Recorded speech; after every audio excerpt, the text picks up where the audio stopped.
Brothers వివాహాలు మరియు పండుగ వేడుకలకు సరికొత్త డిజైన్స్ తో అద్భుతమైన కలెక్షన్. కోంపల్లి, కుత్బుల్లాపూర్ ఈ మున్సిపాలిటీస్ అన్నీ కూడా ఒక 3-4 ఏళ్ల నుంచి కూడా పూర్తి స్థాయిలో అంటే డెవలప్మెంట్ అవుతూ పూర్తిగా విల్లాస్ అనుకోండి, లేకపోతే గేటెడ్ కమ్యూనిటీస్ అనుకోండి, ఇవన్నీ పెద్ద ఎత్తున వెలిసాయి. అదంతా ఆ స్ట్రెచ్ అంతా కూడా ఆ శివారు ప్రాంతం పూర్తిగా కూడా మారిపోయింది. సిటీ అంతా మారిపోయింది అంటాం కదా. శివారు ప్రాంతం మొత్తంగా కూడా ఈ షాపింగ్ మాల్స్ అనుకోండి, డెవలప్మెంట్స్ అనుకోండి, లేకపోతే ఇళ్ళు కట్టుకోవడం అనుకోండి, విల్లాస్ అనుకోండి, ఇవన్నీ కూడా పెద్ద ఎత్తున అక్కడ ఈ 3-4 ఏళ్ల నుంచి పెద్ద ఎత్తున డెవలప్మెంట్ జరిగింది. అందులో భాగంగానే నివాస ప్రాంతాలు అక్కడ పెద్ద ఎత్తున రావడం. ఆ తర్వాత మనకు తెలుసు కదా, దసరా పండక్కి వెళ్ళే కంటే ముందు మీరు ఎవరైనా వెళ్ళిపోతుంటే కనీసం పోలీసులకి ఇన్ఫర్మేషన్ ఇవ్వండి, పోలీసులకు చెప్పండి, ఇట్లా అటు ఇటు కొంచెం పెట్రోలింగ్ వెహికల్ తిరిగేలాగా కొంచెం చూసుకోండి అన్న ఇన్ఫర్మేషన్ ఇచ్చిన తర్వాత మీరు ఊరికి వెళ్ళండి అని పోలీసులు గతంలో కూడా చెప్పినటువంటి పరిస్థితి. ఇప్పుడు వరుసగా ఒక 4-5 ఇళ్లలో మొన్న దసరా పండగ టైంలో ఈ వార్త యాక్చువల్లీ ఆలస్యంగానే వెలుగులోకి వచ్చింది. బికాజ్ సీసీ కెమెరా ఫుటేజ్ని చూసిన తర్వాత పూర్తిగా ముసుగు వేసుకున్నటువంటి దొంగలు మనకు కనిపిస్తూ ఉన్నారు. ఒక 5 ఇళ్లలో అదే రోజు 5 ఇళ్లలో పూర్తి స్థాయిలో తాళాలు వేసిన ఇళ్లనే టార్గెట్గా చేసుకొని దర్జాగా లోపలికి ఎంటర్ అయి మొత్తం ఇల్లునంతా కూడా సర్దేసినటువంటి సిచ్యువేషన్.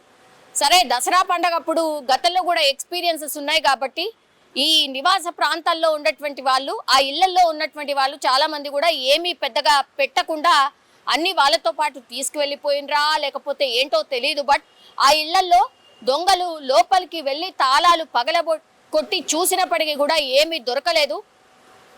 ఏదో చిన్న చిన్న నగదు తప్ప ఏమీ దొరకలేదు. కానీ ఈ ముసుగు దొంగలు ఎవరైతే ఉన్నారో కంప్లీట్లీ ఈ గేటెడ్ కమ్యూనిటీస్ అంటే అక్కడొకటి ఇక్కడొకటి ఇల్లు ఎక్కడైతే ఉన్నాయో వాటిని టార్గెట్ చేసిండ్రు ఒకటి. ఆ తర్వాత విల్లాస్ అంటే మనకు తెలుసు కదా, వరుసగా విల్లాస్ ఉంటాయి కానీ ఎవరిళ్లలో వాళ్ళే ఉంటారు, అసలు ఏమీ పట్టించుకోరు. సో ఇంకా ఈ 5-6 ఇళ్ళు వరుసగా లాక్ చేసి ఉండడం, అలా లోపలికి వెళ్ళి ఆ ఇళ్ళని దర్జాగా వాళ్ళే ఓనర్స్ అన్నట్టుగా మనకు ఆ విజువల్లో స్పష్టంగా కనిపిస్తోంది. లోపలికి వెళ్ళి ప్రతి రూమ్ని సర్చ్ చేస్తూ ఏం దొరుకుతుందా ఏంటా అని వెతికినటువంటి పరిస్థితి. తెల్లవారుజామున 1 తర్వాత 1 నుంచి 3 గంటల ప్రాంతంలో వరుసగా 5 ఇళ్లలో తాళాలు పగలగొట్టి ఈ ముసుగు దొంగలు పూర్తి స్థాయిలో ఇళ్లను వెతికినట్టుగా మనకు సీసీ కెమెరాలో పూర్తి స్థాయిలో కనిపిస్తోంది. ఇది కాకుండా దేవేందర్ కాలనీలో ఉన్నటువంటి ఒక వ్యక్తి ఇల్లు, అది కూడా వాళ్ళ పేరెంట్స్ లేరు. సో దగ్గర వాళ్ళ బంధువుల ఇళ్ళకి వాళ్ళ పిల్లల్ని పడుకోవడానికి వెళ్ళమన్నారట. సో ఎప్పుడైతే పిల్లలు లాక్ చేసి వెళ్ళిపోయినరో సైమల్టేనియస్లీ అక్కడ కూడా 2 ఇళ్లలో పూర్తి స్థాయిలో దొంగలు బీభత్సం క్రియేట్ చేయడమే కాకుండా లోపల వాళ్ళ ఇంట్లో దాచుకున్నటువంటి 1 కేజీ సిల్వర్, ఆ తర్వాత 12,000 or 15,000 రూపాయల నగదును ఎత్తుకు వెళ్ళినట్టుగా పోలీసులకైతే ఒక రిపోర్ట్ అయితే అందింది. వరుసగా చైన్ స్నాచింగ్లు అనుకోండి, లేకపోతే ఈ దొంగలు బీభత్సం క్రియేట్ చేసినటువంటి వార్తలు ఈ మధ్య కాలంలో పెద్ద ఎత్తున నమోదవుతున్నాయి. ఖజానా జ్యువెలరీ మనకు తెలుసు, మొన్న డే టైంలోనే ఖజానా జ్యువెలరీలో లూటీకి ప్రయత్నం జరిగింది ఒకటి.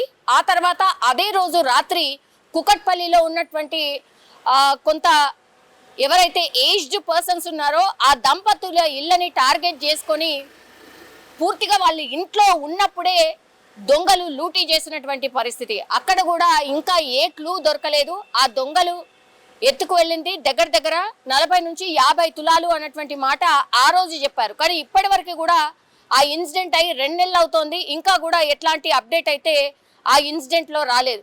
సో వరుసగా సిటీలో దొంగలు బీభత్సం క్రియేట్ చేయడం ఇప్పుడు ఆందోళన కలిగిస్తోంది. హై సెక్యూరిటీ ఉంటుంది. గేటెడ్ కమ్యూనిటీ అంటే సెక్యూరిటీ గార్డ్ లోపలికి పంపించేటప్పుడు ఎవరు ఏంటి అన్న ఇన్ఫర్మేషన్ తీసుకున్న తర్వాతనే లోపలికి పంపిస్తూ ఉంటారు. మరి ఏ సెక్యూరిటీ గార్డ్ లేడా, లేకపోతే సెక్యూరిటీ వాళ్ళ ప్రోద్బలంతోనే ఈ దొంగలు లోపలికి ఎంటర్ అయ్యారా? ఈ అన్ని కోణాల్లో కూడా పోలీసులు అయితే విచారణ చేస్తూ ఉన్నారు. అట్లాగే విల్లాస్ని, గేటెడ్ కమ్యూనిటీస్ని టార్గెట్ చేసుకొని దొంగలు బీభత్సం క్రియేట్ చేయడం ఇప్పుడు కొంత ఆందోళన అయితే కలిగిస్తోంది.